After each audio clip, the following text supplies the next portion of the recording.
Hoje eu estou aqui com o Dr. Souto, que você já conhece, estou aqui com o Josh e também um convidado super especial que eu vou apresentar logo logo, tá?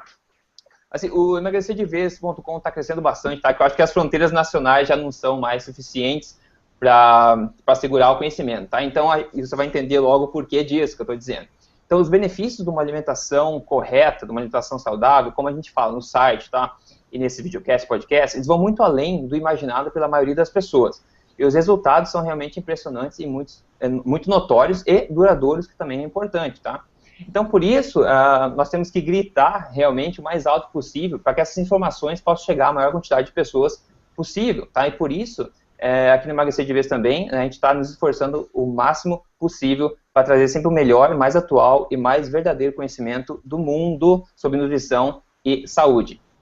Então, hoje, tá, é um dia muito importante aqui para o Emagrecer de Vez, para o nosso videocast podcast, porque eu trouxe para conversar com a gente o Dr. Andreas Enfeldt, que é um médico famoso na Suécia, tá, e é bastante conhecido também mundo afora. Tá? Ele participa das principais convenções internacionais sobre obesidade, saúde, e também já entrevistou várias pessoas famosas da área, inclusive tá, o Gary Taubes também, que é autor do livro Why We Get Fat, do Good Calories, Bad Calories. Enfim, é uma pessoa realmente que eu admiro muito e venho seguindo o trabalho dele há muito tempo.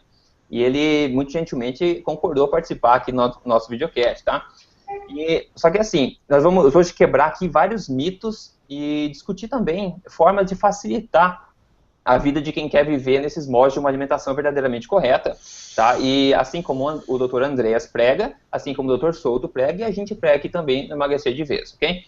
Agora é o seguinte, o Dr. Andreas, como ele é sueco, né, ele não fala português, infelizmente. Mas não se preocupe que a gente vai colocar aqui legendas para que você possa seguir sem problema nenhum a nossa conversa.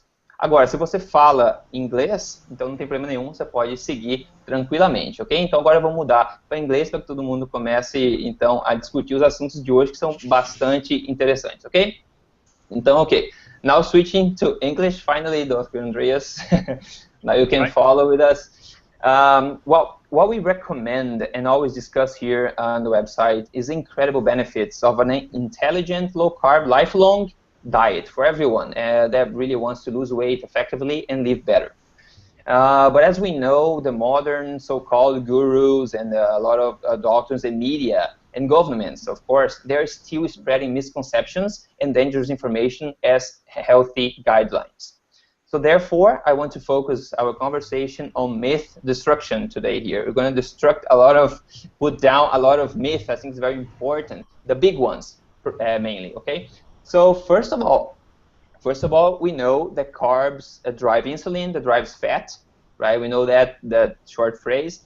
But carbohydrates are fattening, and we never ate so much carbohydrates in history, I think, in humanity, right? So saying that as an introduction, I want to start right away talking about this first big myth, which is carbs are required for any healthy diet. That's the big myth I want to talk about. We can talk about a bit of the science behind it. Is carbs, the way we eat today, really essential to a healthy diet?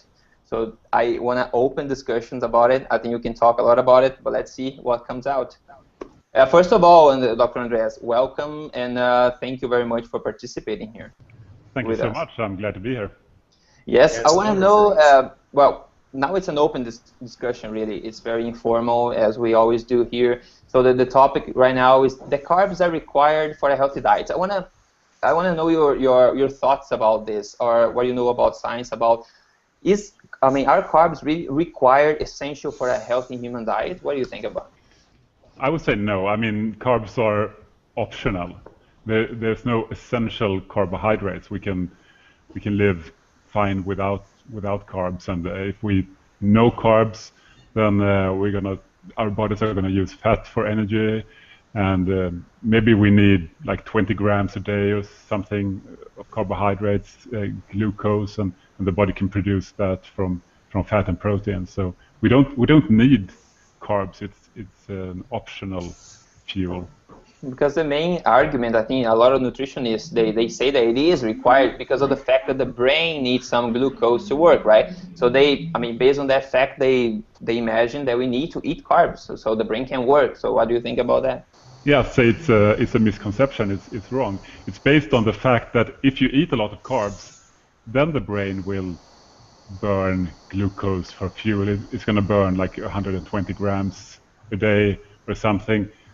But if you don't eat that many carbs, then the brain will turn to an alternative fuel called ketones, which is manufactured in the liver from fat. So this whole idea that the brain needs carbs is just wrong. It's wrong. And science has been showing that the brain actually works better on ketones, right? Maybe for some people, maybe in some circumstances, maybe in most circumstances, I don't know, but it works fine at least. Yeah, because I've read a lot of people tell that they just feel better, that their brain is just more mental clarity when they are on ketones. Some people feel that, sure. And Dr. Andres, you've put in your site a very interesting video of children playing with carbs and with a healthy snack, and their behavior is completely different. So actually, a lot of simple refined carbs may be bad for the brain, right? Yeah, possibly. I mean, that is a controversial subject for sure, but a lot of people think so. I mean, a lot of people watch their kids on, drinking a lot of soda, eating a lot of crappy carbs, and they're behaving in one way, maybe not that great, and then they eat better food and they behave better. So possibly. Yeah, I think what they observed in this experiment specifically they were talking about, that they fed a group of children with healthy snacks, and the other group of children they fed with like soda and typical party foods. And they observed that the behavior of the party food group was actually more like less stable, I would say. They were less concentrated, right? It seems like they have these peaks of a high activity, and they are a bit more aggressive maybe, they talked about in the experiment. So I see this going up and down as a behavior that's usually common when you eat like this fast carbs, for example. What do you think about that? I think the reason this is controversial is because in the 80s and 90s they did several experiments giving children sugar to see if they got hyperactive, and they didn't really. But the thing with these experiments is that the dose was kind of small. It's like one soda or something. And if you take kids to a birthday party, they don't just drink one can of soda. They eat a lot of stuff. So the question is, if they get more bad carbs, do their behavior get worse? And it could be. It could be. Yeah, in a typical party, they get an overload of carbs, right? Yeah, I think so. The influence on their behavior may be controversial, but the influence on their health and their body fat status, I think, is uncontroversial, right? It should be, yeah, it should be. No, that's Doctor, another common myth here in Brazil about ketones is about ketoacidosis. Can you tell us a little bit about that? It's also a common myth that if you eat very low amount of carbs, your body is going to become acidic, and your pH is going to drop, and you're going to end up in the emergency room, based on this idea that you could end up in ketoacidosis, which is basically something completely different. It's connected to type 1 diabetes and a very, very severe lack of insulin. And you don't get that on a low-carb diet. You get something else called ketosis, which is a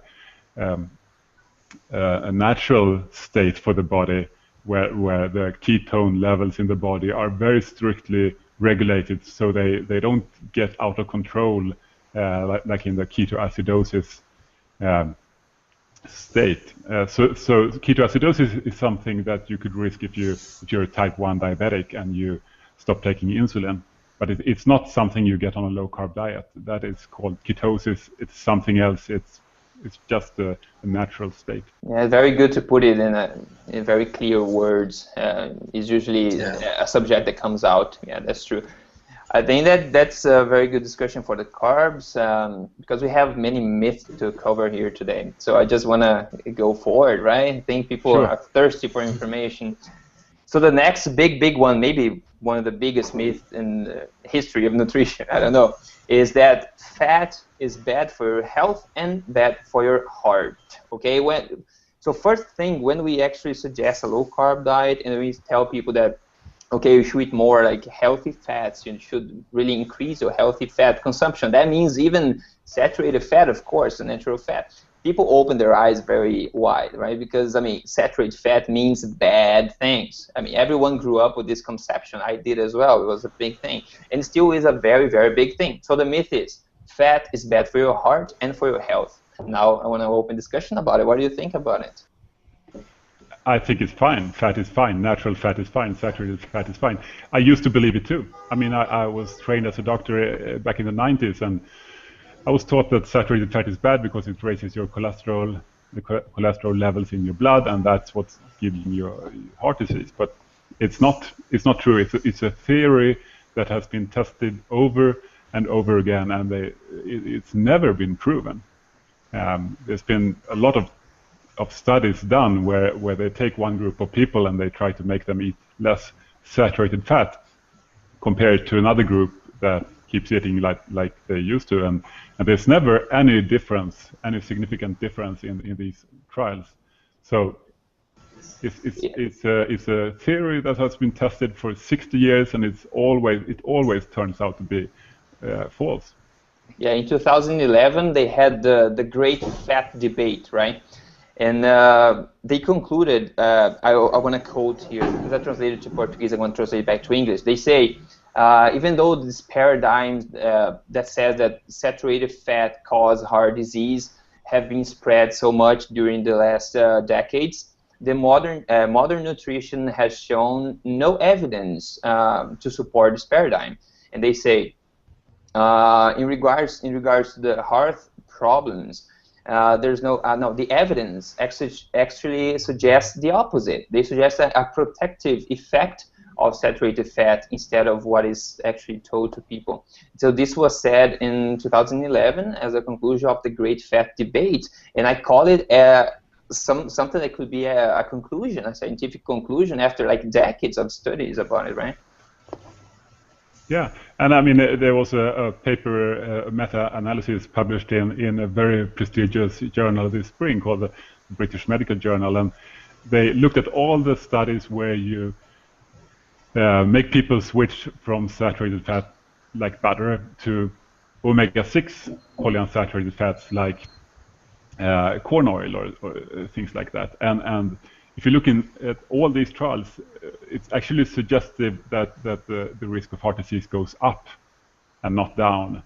So meaning if you stop eating butter and eggs and you start eating a lot of plant oils like corn oil and safflower oil, you're actually going to increase your risk of heart disease, according to the best science there is. It is appalling for me because, you know, a lot of nutritional studies, they are very bad in terms of design. They are retrospective, they are just correlational, but the one area that has been tested with the highest level of evidence is saturated fat, and it's definitely been proven that it's at the worst it is a neutral fat. It may not be great, but it's not bad for you. So